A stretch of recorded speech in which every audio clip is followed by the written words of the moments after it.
domethënë moshën 8 vjeçare, 9 vjeçare, unë mbeta në spital afër 1 vjet të gjys. Pa frymë, i lidhur në makinat e jetës. Dhe e mbajmë kur nana kërkoi ndihmë ke njerëzit spiritual dhe të shëruesit me bioenergji. Dhe edhe pse mjekësia në atë kohë, domethënë bëni çka do, ata i dhan nanës dhe babës një letër, thonë përgatitu për vorim. Por nana dhe baba shkuan te një njeri shpirtëror që kur jam lindur ka thënë nanës ki njeri dhe bëhet shërues në fërtan botën. Domethënë ki botën e ka në dorë të ta ketë, dhe ketë nana dhe të ketë shtëpia në thën botën. Dhe ai ka qesh dhe ka thënë, "Oja, kjo është vetëm një provë për këtë." Interesante që të mendosh që kaq vite para kanë ekzistuar pikërisht to metoda të bioenergjisë apo të shërimit shpirtëror, gjë që sot po i njohim në realitet. Këta kanë ekzistuar me mijë vite.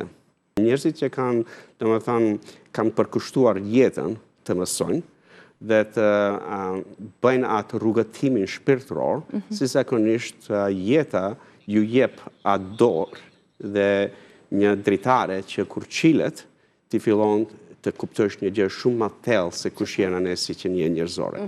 Edhe shkenca në atë kohë nuk i ka pas gjëra që shkenca sot vërteton se çka njerëzit shpirtëror dhe filozofët e jashtë me mijë vite që i kena pas përpara, dhe në atë kohë ne s'kena pas mjedisin. Kena pas njerëz të ngritur që kanë ditë natyrën, që kanë ditë çdo gjë në natyrë se si mund të përdorin natyrën të shërojnë trupin. Dhe përdorin këto metoda.